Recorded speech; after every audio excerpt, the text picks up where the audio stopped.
sound like it's coming from upstairs? Yeah. There it is again. There it is again.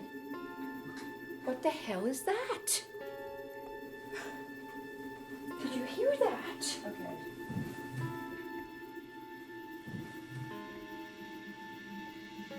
Oh my God.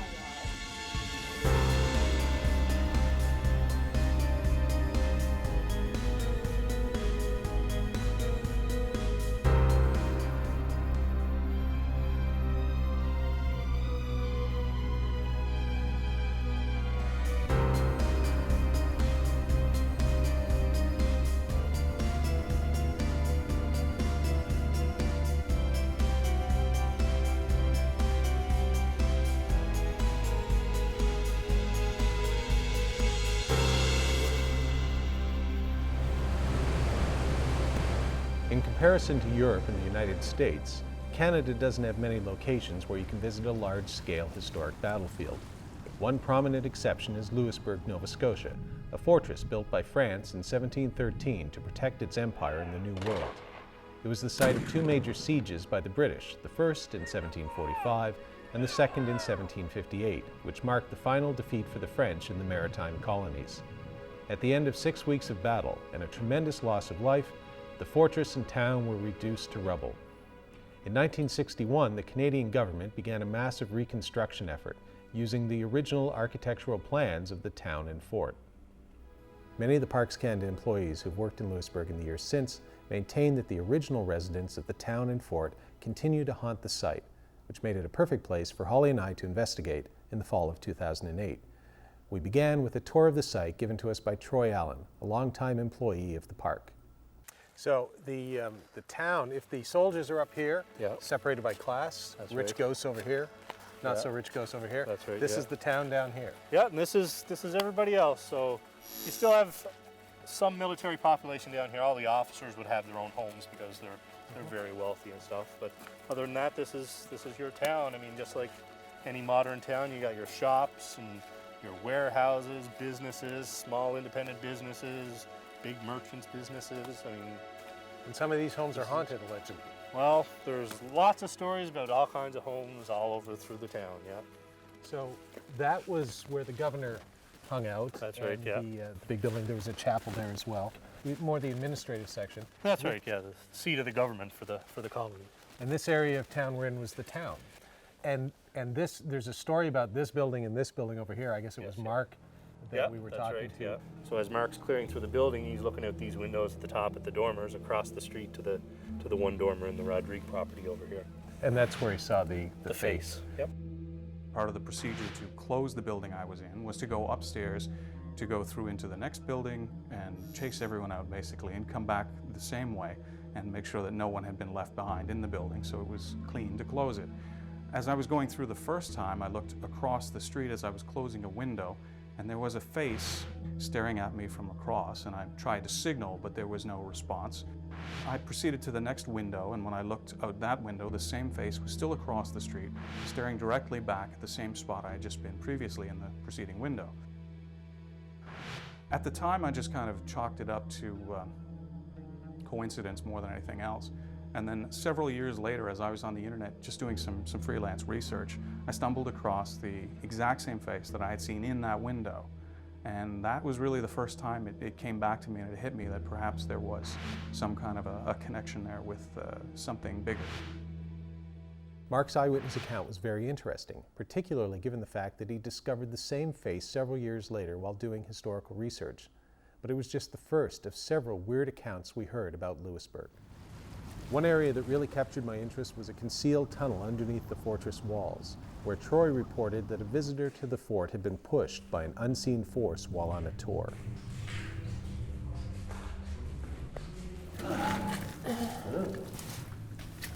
Nice place. Yeah.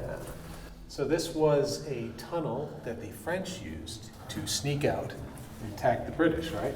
Yeah, that is apparently on the moors just outside the fortress gates. And it's a tunnel that has plenty of green ectoplasmic slime. Or... Yeah, I think that's algae. Imagine what kind of life it would have been, sort of crawling through things like this every day. Ugh.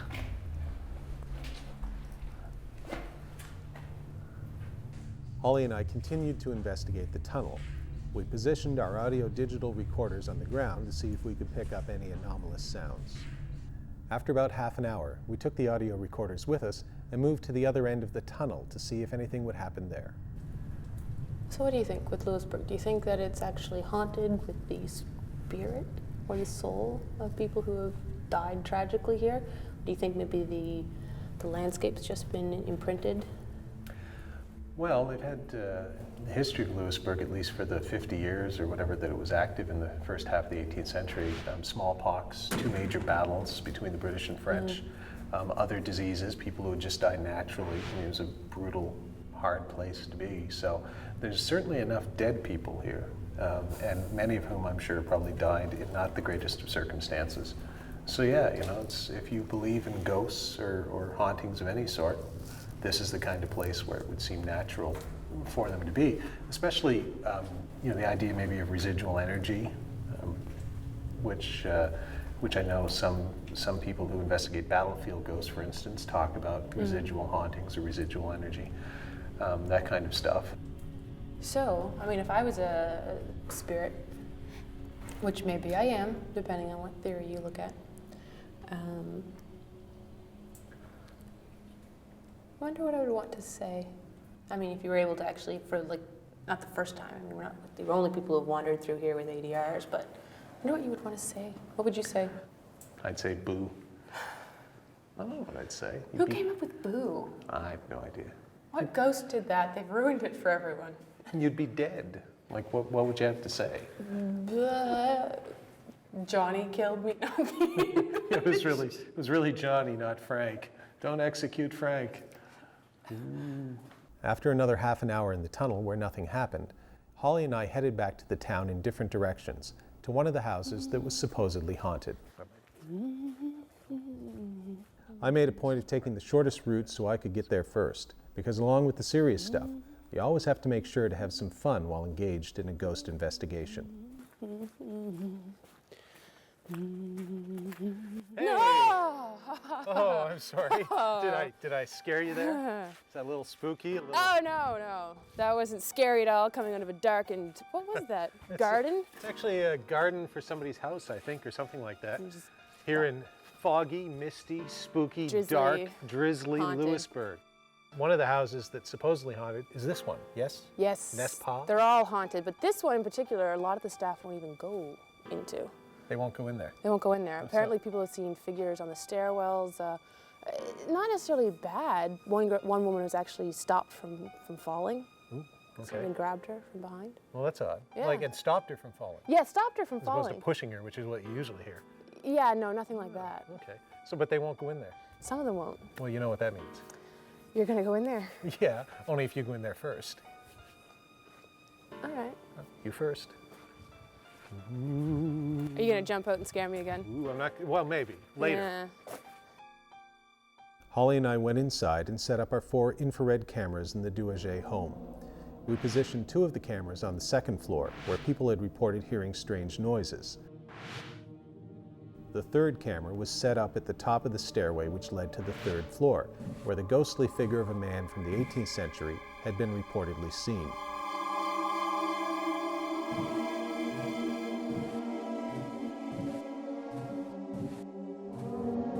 We placed the final camera on the ground floor, where we settled in for our investigation. For the remainder of the night, Holly and I concentrated our efforts on the Douaget house. Nothing strange or paranormal happened to us in Louisbourg on that first trip, but that's not unusual for a ghost investigation. However, the number of stories of paranormal activity told to us by staff members, as well as the fact that much of the fort was closed when we were there for the season, convinced Holly and I that a second trip was warranted. As it turns out, that second trip was well worth the effort.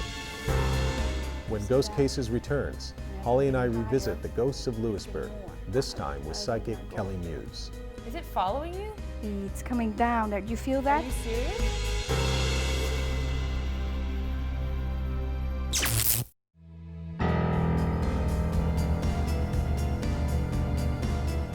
Fortress Louisbourg haunted by the ghosts of its 18th century inhabitants? Holly and I return for a second investigation.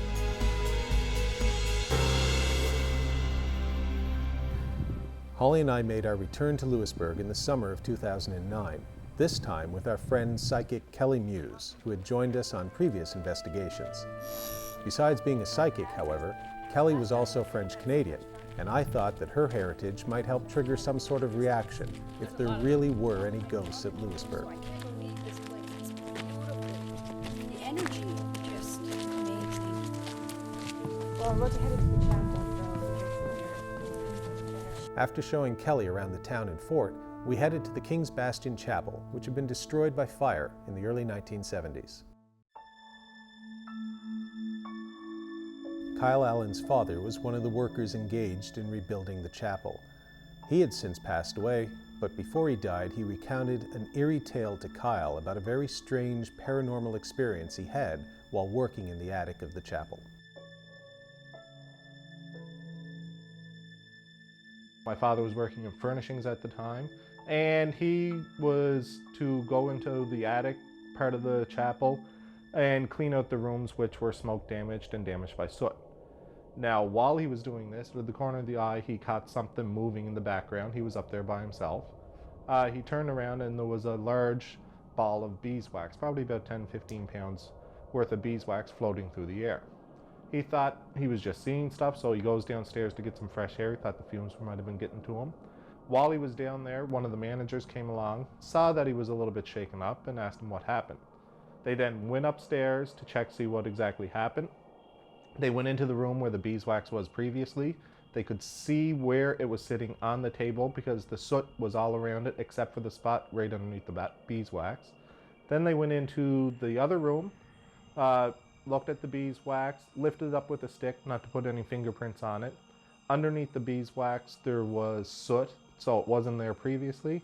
Then once they were finished looking at it, they saw where the stick touched the beeswax, the soot was rubbed off, but that was the only mark on it. The attic was a tight spot, so I decided to wait outside while Holly and Kelly investigated. Okay, Kelly, so this is where Kyle and Troy's father had his experience after the fire that I was telling you about. Yes, the beeswax. We have graciously been allowed access up here.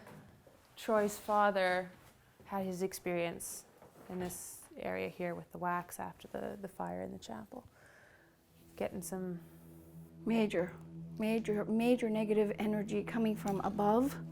It's very heavy, very suppressing. dense. Very dense, very dense. Whoa, so what happened there? There? Yeah, it's coming from there. Oh, you can actually see some of the charred area. After the fire, he was up cleaning here, I think. That you can feel something's not right here. Negative. Yes.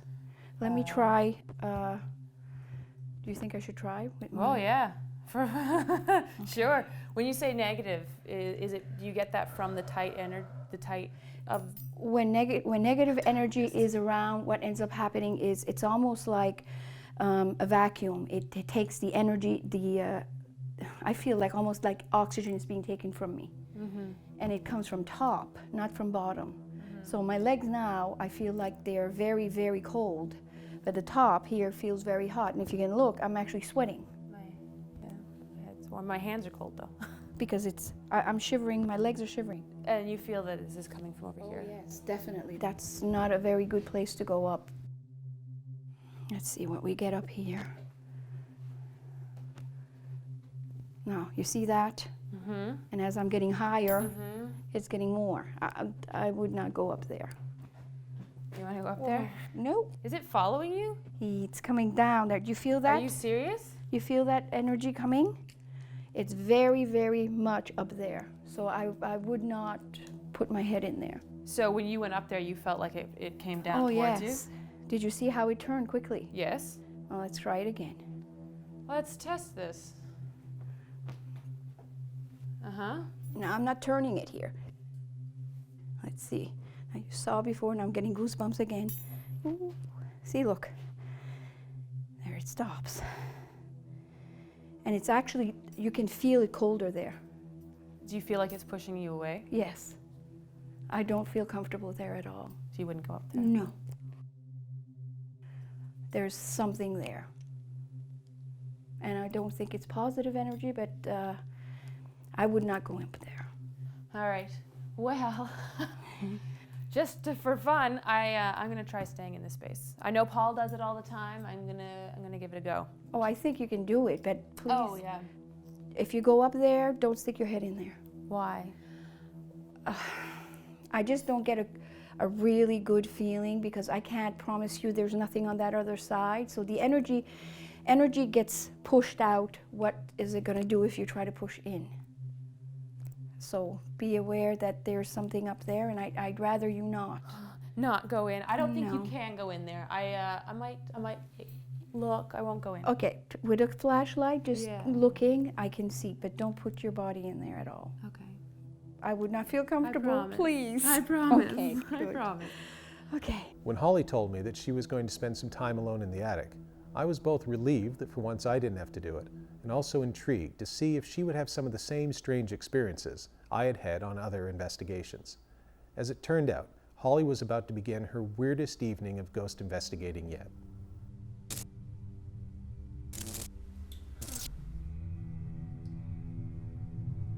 Okay, so we're on take 2 of Holly spends the alone time in the creepy attic in Louisbourg.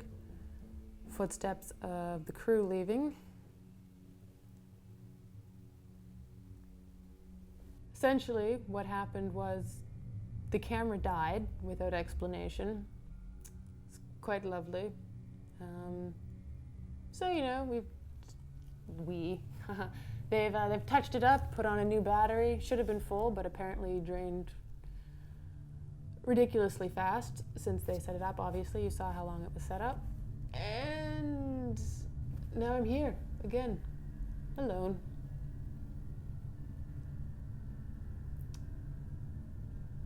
Yep. You probably noticed the hole.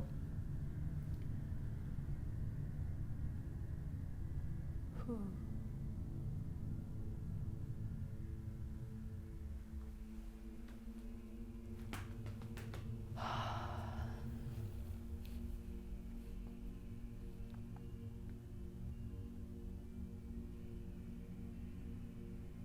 See, I wouldn't say scared is what I'm feeling right now. Apprehensive.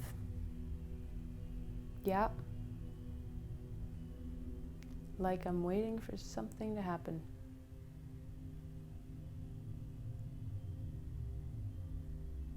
So far, we've already had one of these box things collapse with no one touching it. It just fell over. These are full of nails. They're pretty heavy. And, oh yeah, Kelly's dowsing rods going crazy, and the camera battery dying. It's great space. Cozy.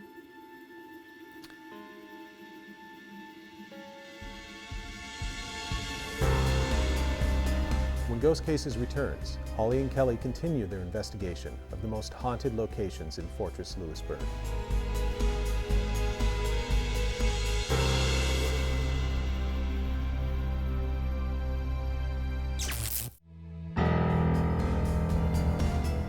Holly and Kelly Muse continue their investigation of the Fortress Louisbourg.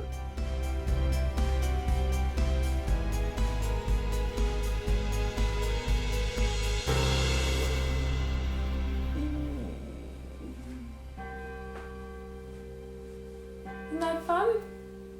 Yeah. That's a fantastic feeling right there.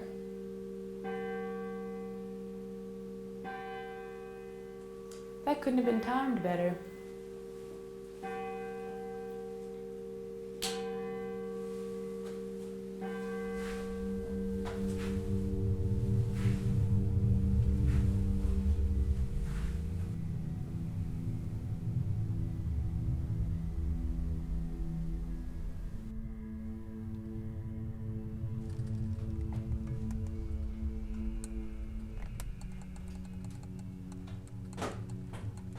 When you spend time alone in a supposedly haunted space, your imagination can get the better of you.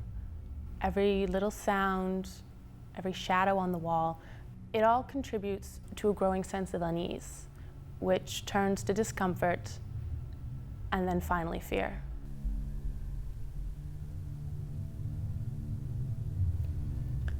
All right, let's just try relaxing. Now I'm scared. I had had enough. I don't know whether it was haunted, but it was definitely an uncomfortable and scary place. I rejoined Paul and Kelly downstairs, and we headed over to the Douaget house, which thankfully was as far away from the chapel as I could get.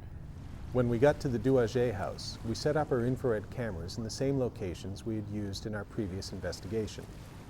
I then camped out in the street opposite the Rodrigue house to see if the ghostly face of the 18th century gentleman that had been reported in the window would appear to me. In the meantime, Holly and Kelly began an investigation of the Douaget house, at which point things got really interesting. Isn't this the stairwell that that lady supposedly almost fell back, or was in the process of falling back, Yes, that's the same one. and that she felt herself being caught? Yep. What the hell is that? Did you hear that? Okay.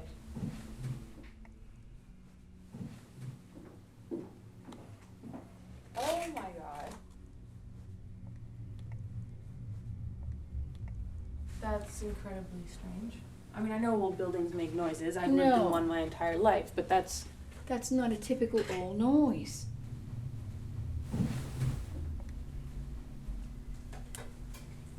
Does it sound like it's coming from upstairs? Yeah. There it is again.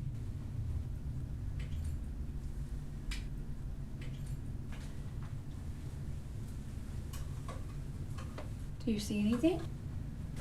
No. It sounds like, oh, I wonder what's up here. Well, there's the attic above us. It sounds just like footprints.